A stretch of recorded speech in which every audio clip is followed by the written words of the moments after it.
Et l'action Tesla qui s'écroule. La robot pilule ne passe pas.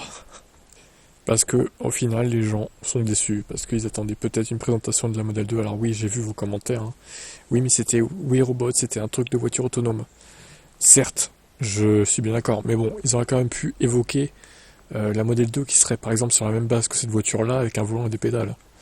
Mais en vrai, une voiture avec un volant et des pédales sur la base du Cybercab, franchement, elle a l'air pas grosse et tout, elle a l'air plutôt compacte. J'aime bien sa ligne et tout. Bon, les jantes pleines, comme je vous ai déjà dit, j'ai un peu de mal. Ça fait bizarre. Mais bon, si ça peut améliorer l'autonomie, honnêtement, ça peut être pas mal aussi. Avec un cours dépassant les 220 $ à l'ouverture de la bourse de New York ce lundi 11 octobre, l'investissement est un coup de génie. Donc ceux qui avaient investi 16,50 $ il y a 5 ans. Du génie, il en a fallu à Musk pour imposer sa vision de la mobilité électrique. Du génie, du travail et une bonne dose de talent, il faut reconnaître qu'aujourd'hui. Ça fait de Tesla donc le premier vendeur mondial de VE. Mais rien n'est plus facile que de brûler ce qu'on a adoré. Et derrière ces tableaux idylliques, la situation de Tesla est bien complexe. Le marché automobile ralentit, les constructeurs chinois sont de plus en plus présents et puissants. Et avec seulement 4 modèles au catalogue, Tesla donne un peu l'impression de faire du surplace. Pire, tous les Tesla devraient aujourd'hui être autonomes si on en croit les plans initiaux de Tonton Elon. On sait que ce ne sera pas le cas avant de nombreux mois, voire années. La grande conférence de ce 10 octobre était à ce titre attendue comme le signe d'un nouveau départ. Musk est persuadé que la mobilité partagée autonome est l'avenir de l'industrie automobile. Moi, je pense qu'il se trompe. Alors oui, Elon Musk a souvent pris les bonnes décisions, mais là, je pense qu'il se trompe, clairement. À court terme, moyen terme, c'est pas l'avenir. Les gens ne voudront jamais monter dans une voiture autonome et surtout partager cette voiture, en fait. Chacun veut à sa voiture pour faire ce qu'il veut à tel moment dans sa vie. Il veut pas être tributaire d'une voiture autonome qui déjà, on ne sait même pas si c'est vraiment fiable au niveau des trajets, etc. Il y a la réglementation des pays qui est différente. Donc, au final, en France, par exemple, c'est pas possible de rouler dans une voiture autonome à l'heure actuelle. Une voiture autonome de niveau 5, donc full autonome. C'est absolument pas possible. Dans les autres pays européens non plus. Moi, je me vois pas, même dans 15-20 ans, vendre ma voiture électrique. Alors, je sais pas si ça sera toujours le Niro d'ici là ou si ça sera une autre. Je ne vois pas vendre ma voiture pour acheter une Tesla autonome. Non, je veux continuer de conduire en fait. Alors oui, quand tu deviens vieux, quand tu commences à avoir 70, 80 ans, ouais, tu seras peut-être bien content d'avoir une voiture autonome qui te mènera dans un point A à B.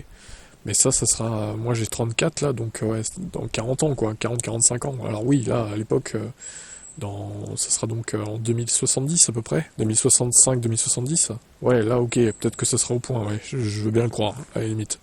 Mais on en est très loin pour l'instant de tout ça. Et les gens, dans leur tête, sont pas prêts à faire ça maintenant. Même les personnes âgées, je pense. Encore moins les personnes âgées d'ailleurs, qui viennent d'une génération un peu lointaine, et qui ont même pas connu l'informatique, etc. à leur époque, quand ils étaient jeunes, quoi. Bon, encore une fois, après c'est un gros débat. Vous êtes peut-être pas tous d'accord avec moi, mais bon, bref. Je continue, on va finir cet article quand même. Il a poussé Tesla à renoncer à un projet très lucratif à court terme, celui de la voiture électrique à moins de 25 000 €, voire 20 000 €.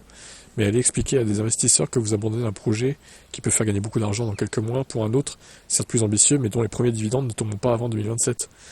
Bah c'est vrai, et encore 2027, ça me paraît tellement optimiste. Parce que 2027, certes, alors s'il tient sa parole, ce sera peut-être des cybercabs qui rouleront, mais au compte-gouttes, un peu comme les Waymo autonomes à San Francisco, il y en aura quoi, une dizaine, une vingtaine qui rouleront. Les villes seront pas envahies de ça, faut arrêter de délirer là.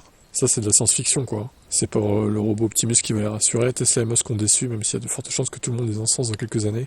Et cite ce 10 octobre comme la date où tout a commencé ou pas. Reste que l'ouverture de la bourse, l'action Tesla décrochait de 8%, passant sous les 220 $ contre 238 hier à la clôture. Le signe évident que certains investisseurs ne sont pas prêts à attendre 5 ans de plus. On peut pas leur reprocher. Bah bien sûr. En fait, Musk il brûle les étapes pour moi. Tout ce qui est cybercab ou taxi, oui. Dans 10-15 ans, oui. Ça peut être une bonne chose de lancer ça. Mais il fallait faire avant la modèle autonome, enfin la modèle justement modèle 2, qui serait pas forcément autonome, qui aurait un volant et des pédales.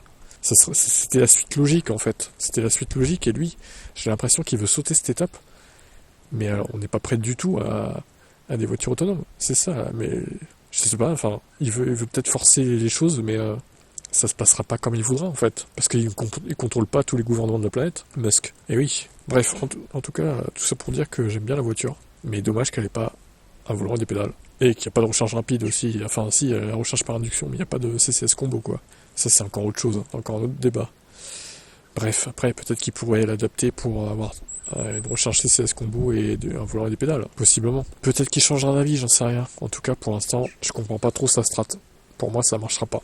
À court moyen terme. Ouais, ciao.